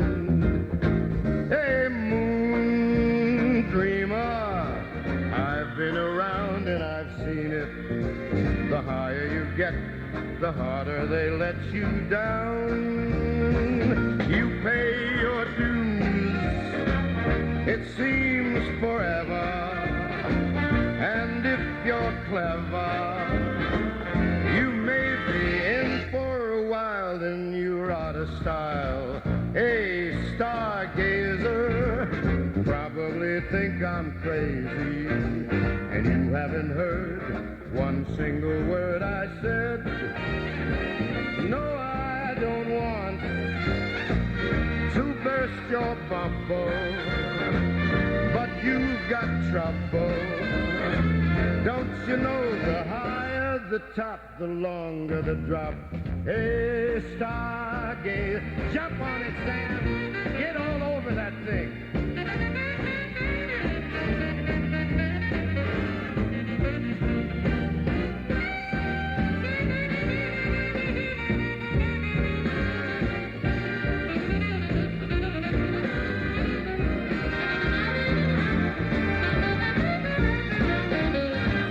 No, I don't want to bust your bubble, but you've got trouble. Don't you know the higher the top, the longer the drop? Hey, stargazer.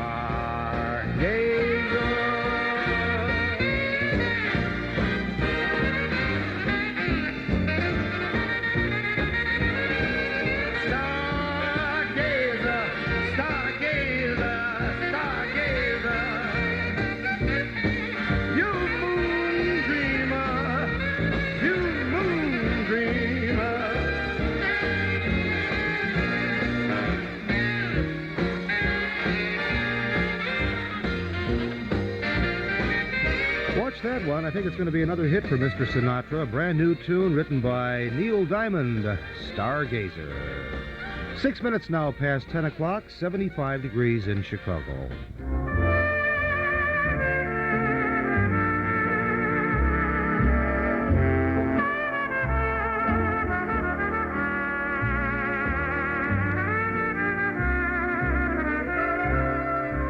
I know you've tried the rest. Now I'd like to suggest you call the best. Nitty Travel Bureau Incorporated. They have 2 locations for your convenience to serve you with fast, accurate, and friendly service on all your travel needs. Nitty East at 1162 West Grand Avenue and Nitty West at 2725 North Thatcher in River Grove. The River Grove location is open Monday, Thursday, and Friday evenings until 8 p.m., Saturdays until 1 p.m. Telephone 456-2950.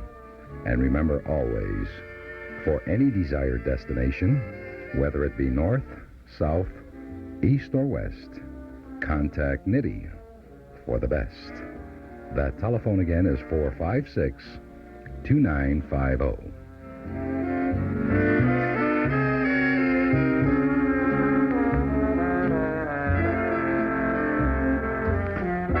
The next quarter hour of music in 4-channel stereo will be brought to you by your friends at Fensel Tufo Chevrolet in Glendale Heights. Stop by and see the huge selection of Chevy cars and trucks at Fensel Tufo. Another new record, this one by Herbie Mann, along with Sissy Houston on the vocal effects. Asa Branca.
Will be no more light, even the moon will forget to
That's nice.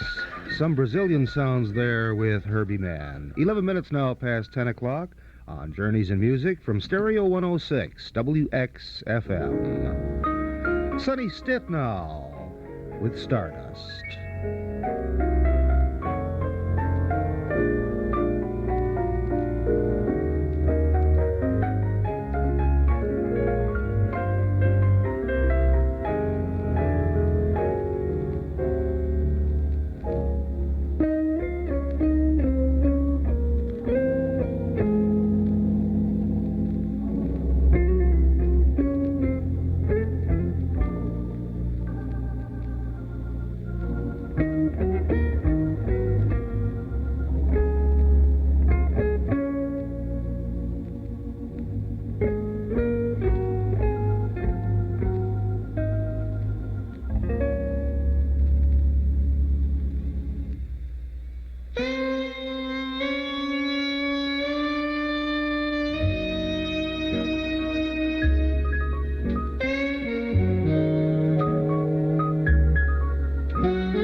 Fenso Tufo Chevy City's New Trucks Town. Rows and rows of new and used trucks ready to roll. Vans, blazers, pickups, everything from the little fellas to the big guys. Hundreds to choose from. Fenso Tufo's New Trucks Town experts will tailor your truck needs to your specifications. Special trucks financing also available. Red Carpet Service Drive-Thru is designed specifically to achieve their motto, service to sell again. Open Sundays and evenings to serve you better. Chevy City is the exclusive home of the ever-popular Primo Monte with the exquisite personalized custom coach design. Fenso Tufo's Chevy City is located just 1.5 miles west of Route 53 on North Avenue in Glendale Heights.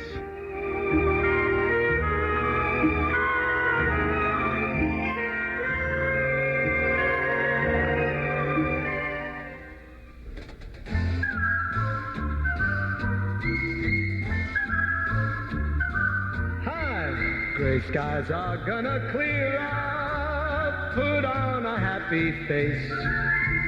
Brush off the clouds and cheer up. Put on a happy face. Take off the gloomy mask of tragedy. It's not your style. You'll look so good that you'll be glad you decided to smile. Pick out a pleasant outlook.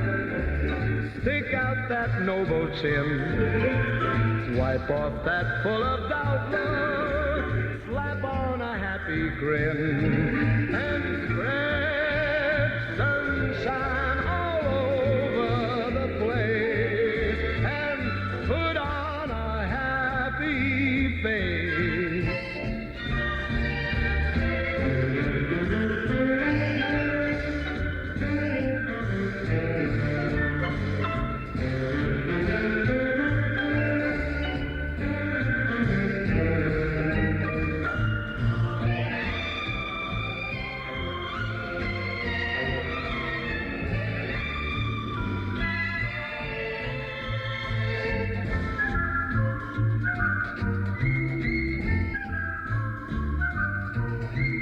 Gray skies are gonna clear up. Put on a happy face. Brush off the clouds and cheer up. Put on a happy face. And if you feel him cross and bakerish, don't sit and whine. Think of banana splits and licorice, and you'll feel fine. I knew a girl so gloomy, she'd never laugh or sing. She wouldn't listen to me, now she's a mean old thing. So spread sunshine all over the place, and put on a happy, happy face. Put on a happy, happy, happy face. Oh, come on, buddy, smile, it's your birthday. That's a good idea. Smile, it's your birthday. Past quarter hour of Count BJ's Journeys in Music on WXFM has been brought to you by the folks who care. The Bridgeview Bank, 7940 South Harlem Avenue in Bridgeview. Remember, at Bridgeview Bank, their interest is you. 21 and a half minutes now past the hour of 10 o'clock, and it's currently 75 degrees in Chicago. The weather outlook for today, variable cloudiness with some showers and thunderstorms developing by this afternoon, a high in the lower 80s. Tonight, mostly cloudy, showers and thunderstorms likely, a low in the low or mid-60s. On Friday, mostly cloudy and cooler, chance of rain tomorrow, high in the mid-70s but lower near the lake. Here now is Tommy Flanagan, Benny Carter, Milt Jackson, Joe Pass, and Jake Hanna with something called Malibu.